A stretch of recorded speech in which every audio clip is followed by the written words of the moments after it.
I snooped through my husband's phone while I was asleep, and I thought he cheated on me, so I cheated back. Now, I broke the news to him, and I'm begging for him to stay with me. I, 28F, have been together with my husband, 33M, for over 6 years. We have been married for 4 years, and we have a 20-month-old son together. We met through a friend's home party and connected almost immediately. He started talking to me first. From the moment I met him, he was incredibly handsome, very confident, and charming. I knew several of the girls, including some of my friends, wanted to talk to him when we were there, but within the first 10 minutes of arriving at the party, he came over to me. I really don't know any perfect word to use of how I felt at that moment, but if I had to pick one, I felt almost chosen by him. We started dating a few days after, and the more time we started spending together, the more I started to fall for him. I have always had the feeling of him being completely out of my league, but after meeting him, he never really made me feel unsure that he wanted to be with me. I knew beforehand he had been with plenty of women, but it didn't really bother me because he never spoke of it or ever mentioned it. The few times I asked him if he really wanted a relationship or if he was sure about us, he always told me he loved me, and that he does not care about other women. After 2 years, we ended up getting married. We tried having a child and got a beautiful son. He always wished to have a son and a daughter, and we were planning on having another child. I always loved my husband more than anyone can imagine. But after giving birth, I gained a bit of weight. He always told me he didn't care and that he loved me no matter what.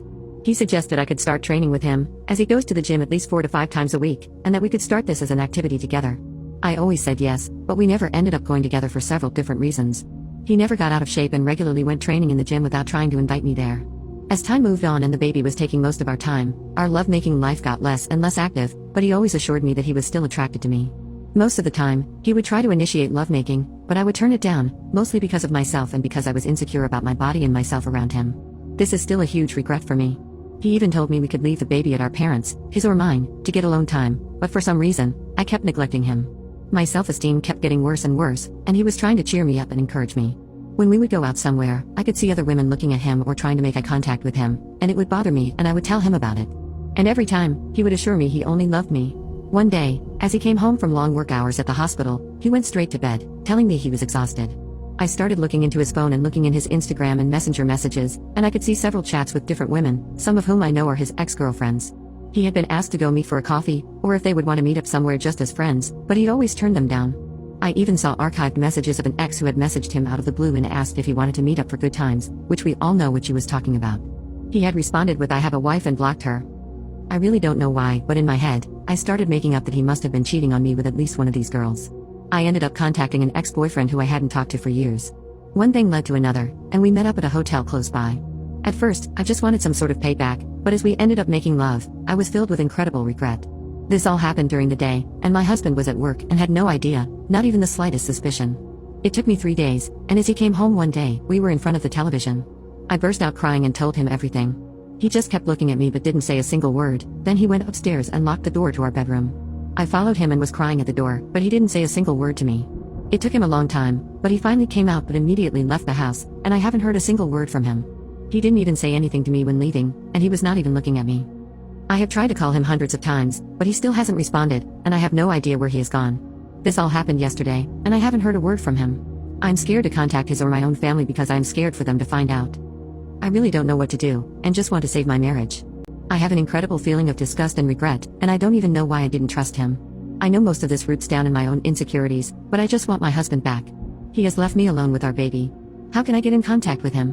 What can I do to save my marriage? Update 1. My life has been completely ruined. I hate myself more than anything, and I just wish I can get my husband back. I really don't know how to move on from here. He came home for a few hours yesterday before packing up and leaving again. When he finally came home, he didn't say anything, went straight to our son, and refused to say a word to me even though I kept crying. He told me he wanted some alone time with our son. At first, I thought he came to see our son and later wanted to discuss things, but after some time, he started packing a bag and I panicked. I started crying and begging him to stay and to talk about it. I took the advice of being completely transparent and told him I would tell him everything he asked, but he just stood up, looked at me in a disgusted, cold way and told me, "I don't want to know anything, I know all that I need to know." Then he just went over and took some more things to put in the bag. I completely panicked and started saying I love him and will do anything to get him back. That I had stopped the lovemaking midway because I felt guilty. In the middle of that sentence, he pushed me to the wall and held my arm and screamed, "I told you to shut the F up." I had never seen him so angry and disgusted, and for a moment, I thought he would hit me, but he never did. I tried to hug him, but he refused to touch me and told me I am used and broken to him now, and that he wants nothing to do with me. This completely broke me inside. I asked what this meant, and he said we will be getting divorced. The only thing he wants right now is to be able to meet our son whenever he wants, but other than that, he wants nothing to do with me. Later the same night, he called me on the phone and told me he will be contacting a lawyer and that he wants a divorce. I don't know what will happen now. I have been crying constantly since this all happened. I'm having panic attacks, and I can't eat or sleep. He saw me completely broken, but he still wants nothing to do with me and wants a divorce. I have so much remorse. I feel a constant pressure in my chest, as if I am having cramps in my stomach. I still haven't been able to contact our families, and I don't know if he has either. I am too embarrassed to do that. I just want my life back. I really can't imagine seeing a life without him or him being with another woman. My life has crashed into a million pieces, and I am just trying to pick them up and glue them together.